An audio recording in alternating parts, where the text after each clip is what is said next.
Bismillahirrahmanirrahim. Assalamualaikum warahmatullahi wabarakatuh. Alhamdulillahi rabbil alamin. Alladhi bi ni'matihi tatimmus salihat.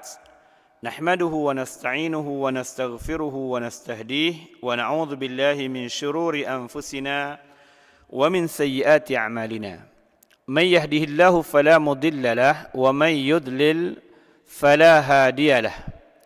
نشهد أن لا إله إلا الله وحده لا شريك له ونشهد أن محمدا عبده ورسوله لا نبي بعده اللهم صل على محمد وعلى آل محمد كما صليت على إبراهيم وعلى آل إبراهيم إنك حميد مجيد وبارك على محمد وعلى آل محمد كما باركت على إبراهيم وعلى آل إبراهيم إنك حميد مجيد Rabbi syrah li sadri wa yassir li amri wahlul 'uqdatam min lisani yafqahu qawli subhanaka la ilma lana illa ma 'allamtana innaka antal alimul hakim.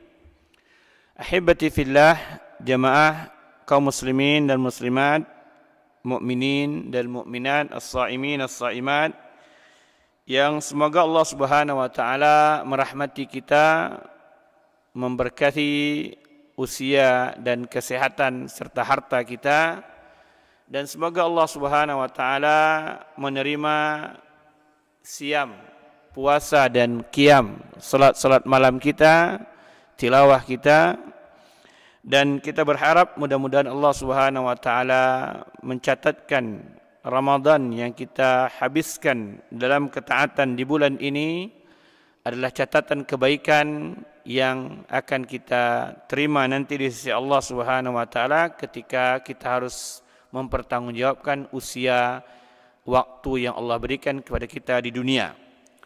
Alhamdulillah, teman-teman kaum muslimin masih tenang dan semangat untuk mengisi Ramadannya walaupun kondisi belum banyak berubah dari musibah corona yang menimpa ini. Alhamdulillah kita hari ini masuk pada hari keempat Ramadan. Maka pantun kita di hari keempat Ramadan ini, pantun kita agak panjang. Ini pantun agak berbalas. Pantunnya adalah dari Anambas ke Rantau Perapat membawa tepak bertalam tembaga. Masuklah Ramadan hari keempat, seluruh mukmin bersyukur dan bahagia. Ini luapan rasa. Membawa tepak bertalam tembaga, tembaga diambil dari Papua. Bersyukur hamba dengan bahagia, lisannya istighfar, berbanyak doa. Tembaga diambil dari Papua, negeri rantau di timur mentari. Rutinkan istighfar, berbanyak doa, waktunya hamba muhasabah diri. Inilah waktu-waktu yang terbaik untuk memperbaiki hati kita. Karena puasa hubungannya sangat erat dengan amal hati. Dan poin inilah yang akan kita bicarakan tentang as-siyam dan hayatul qulub. Puasa dan bagaimana menghidupkan hati. Karena hati adalah kunci daripada seluruh anggota badan yang kita miliki ini, kuncinya di hati. Dia merupakan raja yang mengendalikan seluruh pergerakan diri kita itu di hati. Makanya Rasulullah SAW mengingatkan tentang pentingnya peran hati itu, Rasulullah SAW, dan dia yang akan meningkatkan, naikkan dan menurunkan iman seseorang. Di posisi hati itu sangat bergantung seseorang itu apakah naik dan turunnya imannya. Rasulullah SAW bersabda dalam hadis yang dikeluarkan oleh Imam Muslim, innallaha la yanzuru ila suwarikum wala ajsamikum walakin yanzuru ila qulubikum wa a'malikum. Sesungguhnya Allah Subhanahu wa taala tidaklah melihat dari tampang kalian dan dari gagah dan gantengnya kalian, tetapi Allah Subhanahu wa taala melihat dari hati kalian dan amal kalian. Rasulullah SAW mentautkan antara hati dengan amal menunjukkan bahwasanya hati mengendalikan amal. Allah Subhanahu wa taala berfirman tentang orang-orang tawanan perang dari perang Badar. Ketika Rasulullah sallallahu alaihi wasallam diingatkan oleh Allah Subhanahu wa taala, a'udzubillahi minasyaitonir rajim, bismillahirrahmanirrahim, di surah Al-Anfal ayat 70.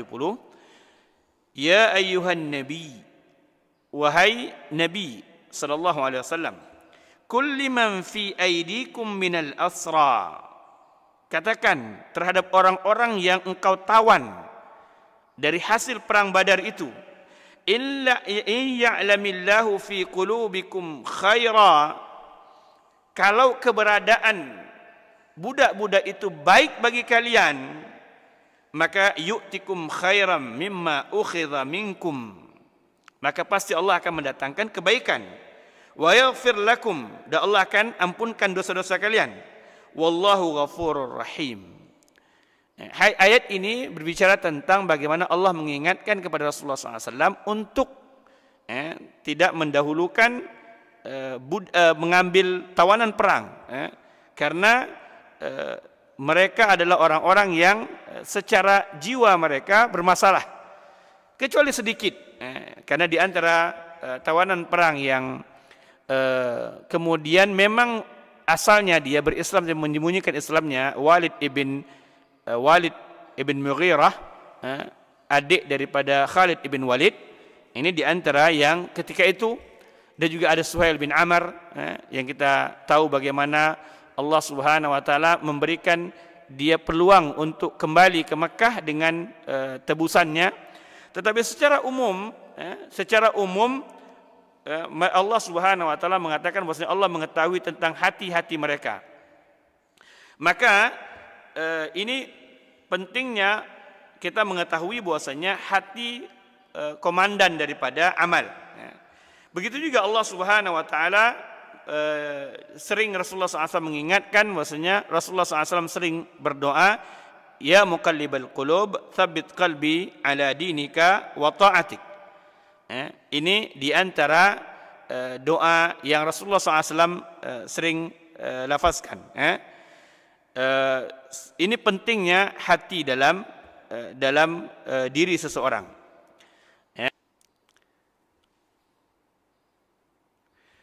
Ya, saking pentingnya hati itu, Rasulullah SAW membiasakan berdoa dengan doa ya muqallibal qulub tsabbit qalbi ala dinika wa ta'atik, atau ala dinik. Wahai zat yang membolak-balikkan hati, tolong tetapkan hatiku dalam agamamu, dalam mentaatimu. Bahkan Abdullah bin Umar meriwayatkan bahwasanya di antara sumpahnya Rasulullah SAW, Rasulullah SAW bersabda, la wa muqallibil qulub, tidak, demi zat yang membolak-balikkan hati. Ini menunjukkan bahwasanya hati sangat bergerak, kadang dia naik, kadang dia turun. Maka di antara doa yang diajurkan Rasulullah SAW, bahkan Allah Subhanahu wa taala menukilkan tentang orang-orang saleh, di antara doa mereka adalah Rabbana la tuzigh qulubana ba'da idh hadaitana. Ya Allah, tolong jangan engkau rusakkan hidayah yang telah engkau berikan kepada kami ini. Jangan engkau ambil, jangan engkau biarkan dia rusak hidayah yang telah Allah berikan kepada kami ini, karena Allah Subhanahu wa taala yang membolak-balikkan hati. Begitu juga di antara doa yang Rasulullah SAW ajarkan, untuk membaca Allahumma habbib ilaina al-iman wa zayyinhu fi qulubina. Wahai Allah, tolong berikan kecintaan kepada kami terhadap iman yang Engkau berikan kepada kami. Mencintai iman. Karena iman itu ada dzauq, ada rasa. Dan wazayyinhu fi qulubina. Tolong hiasi iman itu pada jiwa-jiwa kami, pada diri-diri kami, pada hati-hati kami, agar kami kokoh di dalamnya. Dan Rasulullah SAW dalam hadis yang masyhur yang diriwayatkan oleh Imam Bukhari, Kita dengarkan bagaimana Rasulullah SAW mengatakan, ala inna fil jasad mudghah. Sesungguhnya ketahuilah bahwasanya di hati itu, di jiwa seseorang itu, di badan seseorang itu ada segumpal darah. Wa idza saluhat saluhal jasadu kulluh. Kalau gumpalan itu bagus, baik, maka semuanya baik. Kalau gumpalan itu buruk, maka semuanya buruk. Ala wahya al-qalb. Ketahuilah bahwasanya gumpalan darah itu adalah hati.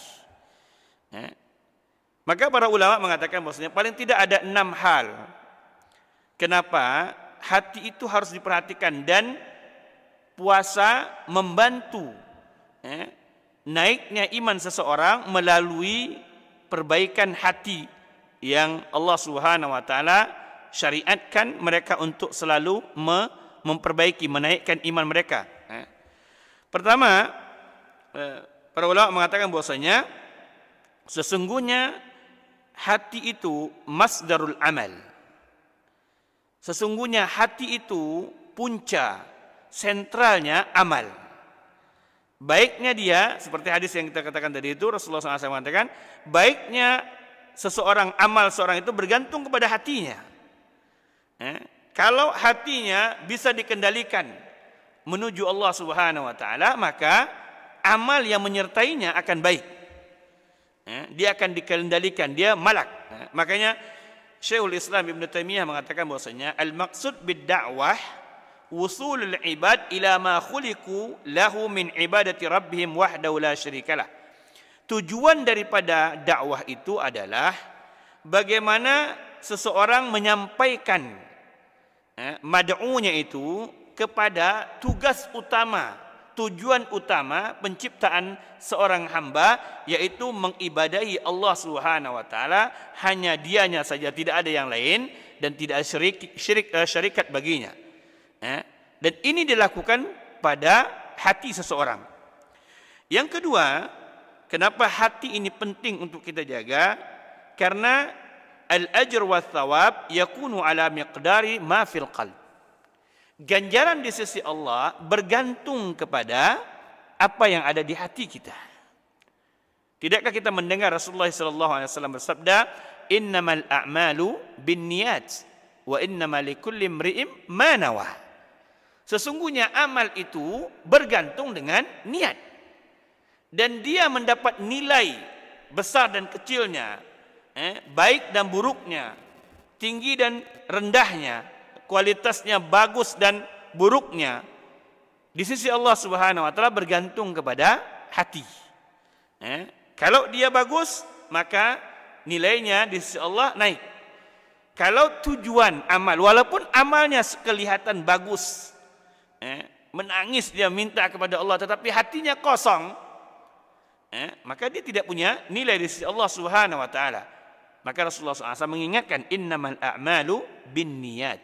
Saking pentingnya hadis ini, para ulama membawakan di banyak kitab-kitab mereka, memulainya dengan bab ini.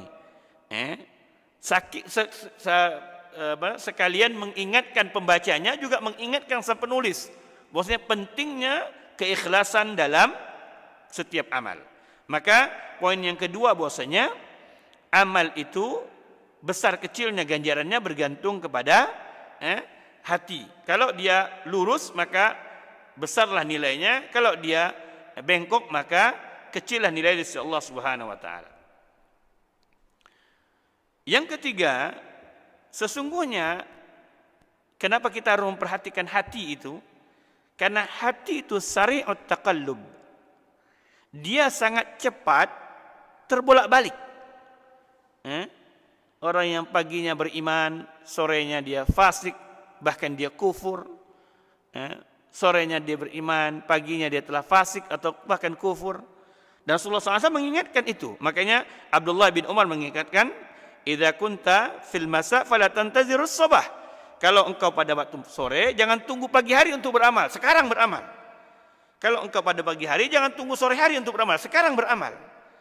Karena boleh jadi sore hari engkau menginginkan melakukan sesuatu, tetapi ternyata sore harinya kau sudah lupa itu. Angan-angan, ntar sore saya akan baca Quran, ntar sore saya akan berikan makan, dan seterusnya, mau berinfak. Sampai waktu sore, lupa itu. karena terpengaruh, ada yang merusaknya dan sebagainya, sehingga rusaklah keinginan amal itu. Maka Abdullah bin Umar mengingatkan sekali. Dan kita tahu bahwasanya Abdullah bin Umar adalah salah satu sahabat yang sangat ingin menyerupai Rasulullah SAW dalam setiap amalnya. Maka beliau mengatakan, beliau mentaklikkan, dalam hadis itu dia mengatakan bahwasanya kalau kalian pada waktu sore jangan tunggu pagi. Artinya bersegera, karena hati sering berubah. Bahkan Rasulullah SAW mengingatkan, inna quluba bani Adam baina asbu'ain min asabi'ir rahman yuqallibuha kaifa yasha. Sesungguhnya hatinya seorang hamba itu di jari jemarinya Rabb, dan bentuk jari jemarinya jangan pernah dimisalkan seperti jari jemari makhluk. Tetapi wasnya memiliki jari jemari, itulah kalam yang kita dengar dari Rasulullah SAW.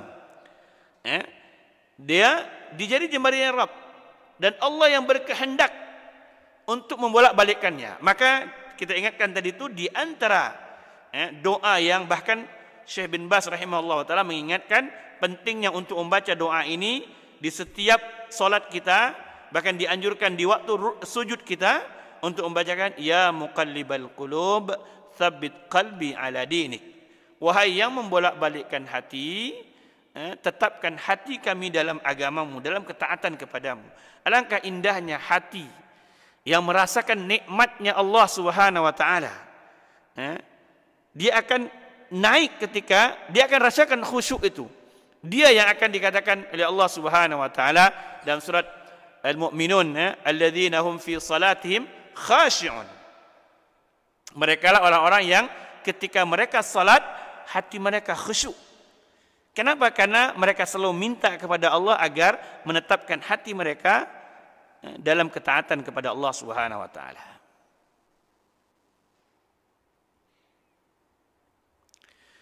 Yang keempat yang harus kita perhatikan, kenapa penting kita untuk memperhatikan hati dan bagaimana kita berupaya puasa ini membersihkan hati kita dan menaikkan iman kita kepada Allah Subhanahu wa taala.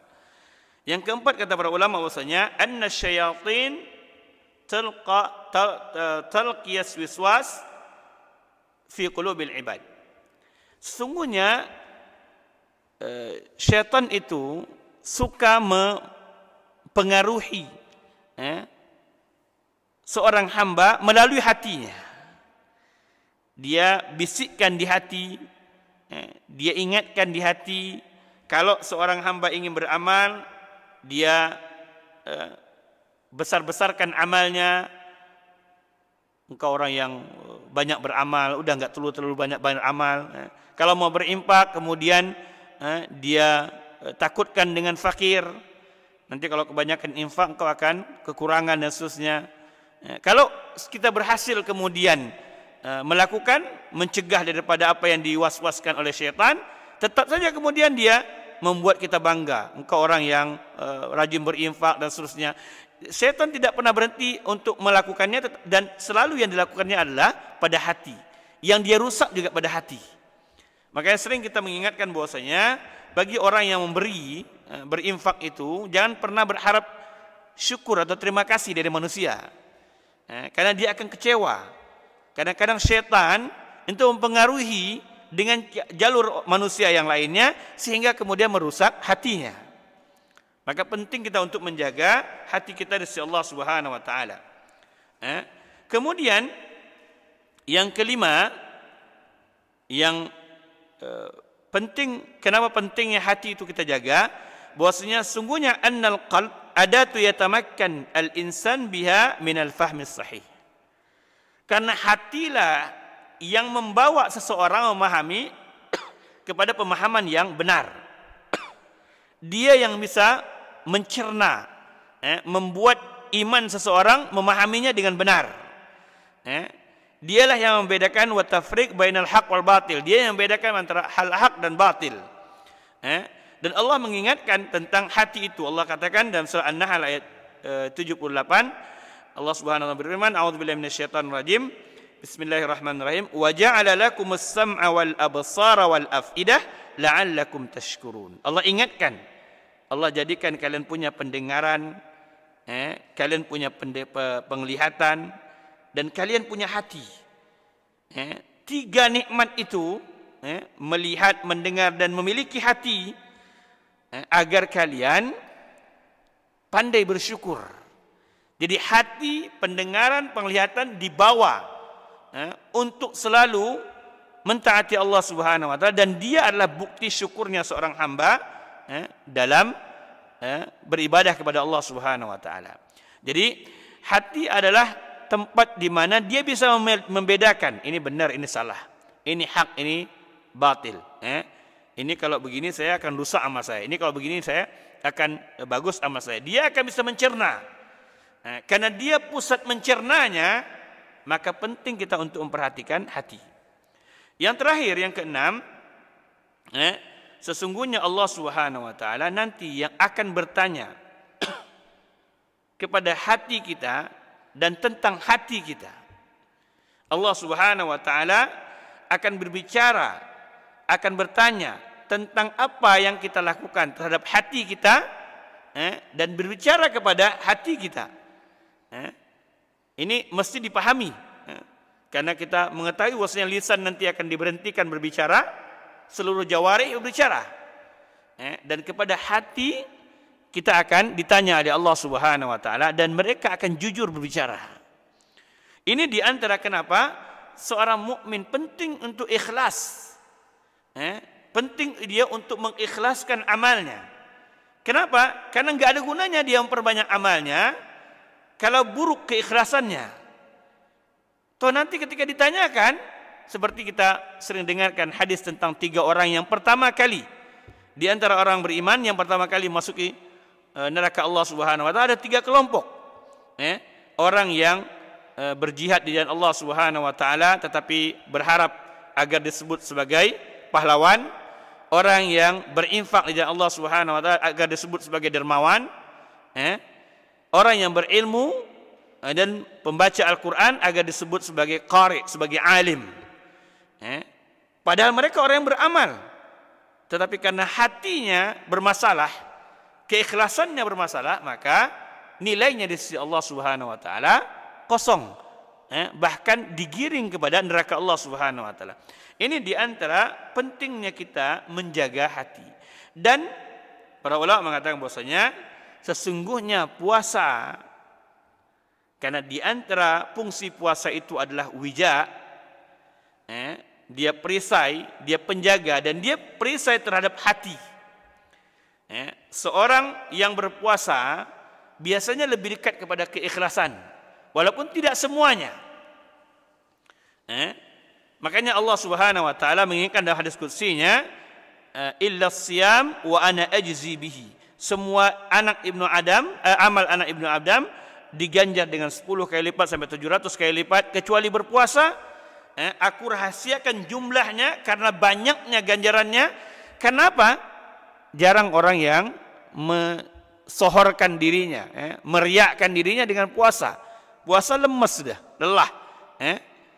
Tetapi dengan begitu dia semakin dekat kepada Allah Subhanahu wa taala. Anda bayangkan bagaimana seorang yang kelaparan dari pagi sampai sorenya, banyak sekali yang biasa dia dekatkan, dia rasakan kepada Allah Subhanahu wa taala.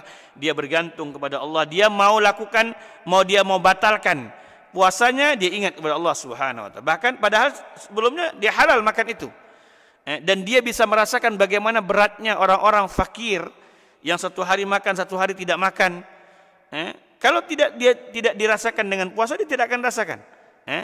Dan puasa itu mendekatkan seorang untuk bagaimana hatinya itu bersih. Maka oleh sebab itu, maka hendaklah dengan berpuasa kita berupaya untuk menghidupkan hati kita. Menghidupkan hati kita dengan berpuasa ini, karena paling tidak ada 6 hal yang kita bicarakan tadi itu. Karena sesungguhnya hati itu kuncinya setiap amal, karena hati itu ganjaran amal itu besar dan kecilnya bergantung kepada keikhlasan hati. Baik hati, ikhlas hati, maka besar ganjarannya. Kecil, maka kecil juga ganjarannya. Bahkan kalau busuk hati itu, maka akan lebih buruk lagi ganjarannya dari Allah Subhanahu wa taala.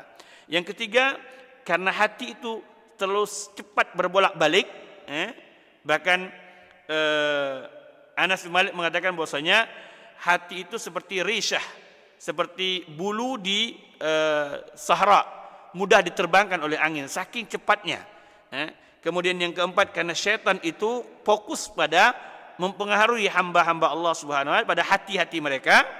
Yang kelima, karena hati itu bisa mencerna yang hak dan yang batil, dan dialah yang bisa memfilter pada jiwa seseorang. Dan yang keenam, karena hati akan ditanya oleh Allah Subhanahu wa taala nanti di yaumil mahsyar, maka kita meminta kepada Allah Subhanahu wa taala mudah-mudahan Allah memberikan kita hati yang salim. Karena Allah mengingatkan mereka datang dengan biqalbin salim.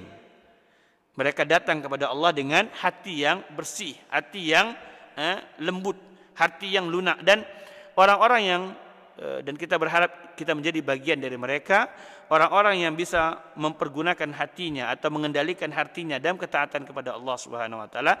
Mereka lah orang-orang yang ketika mereka meminta kepada Allah Subhanahu wa taala, Allah ijabah. Karena hati mereka hadir ketika mereka meminta. Ketika mereka istighfar, mereka bertobat, Allah terima tobatnya. Karena hati mereka hadir, hati mereka lembut. Dan ini di antara yang dikatakan oleh Ibnu Qayyim tentang sahabat Rasulullah sallallahu alaihi wasallam. Ibnu Qayyim mengatakan bahwasanya sungguhnya Allah melihat hati-hati hamba-hambanya, dan dia dapatkan hati-hati sahabat Rasulullah sallallahu alaihi wasallam itu adalah hati orang yang bersih. Maka mereka dijadikan sebagai sahabat Rasulullah sallallahu alaihi wasallam. Itu mengapa para ulama mengatakan bahwasanya mereka itu karun yang pertama itu, sahabat ridwanullah ajmain itu adalah orang-orang yang terbaik daripada umat ini. Kenapa? Karena hati mereka lembut, lunak, dan sangat dekat dengan Allah Subhanahu wa taala. Ini di antara kenapa pentingnya kita untuk memperkuat hati kita. Dan kita berdoa kepada Allah Subhanahu wa taala di ujung majlis kita ini, mudah-mudahan Allah Subhanahu wa taala melembutkan hati kita dalam ketaatan kepada Allah Subhanahu wa taala dan menjaga iman kita untuk selalu dalam mentaati Allah Subhanahu wa taala, dan Allah mengumpulkan kita bersama orang-orang yang siddiqin an-nabiyyin di jannah Allah Subhanahu wa taala nanti insyaallah taala. Kita tutup dengan doa kafaratul majelis. Subhanakallah bihamdik, asyhadu an la ilaha illa anta, astaghfiruka wa atubu ilaik. Assalamualaikum warahmatullahi wabarakatuh.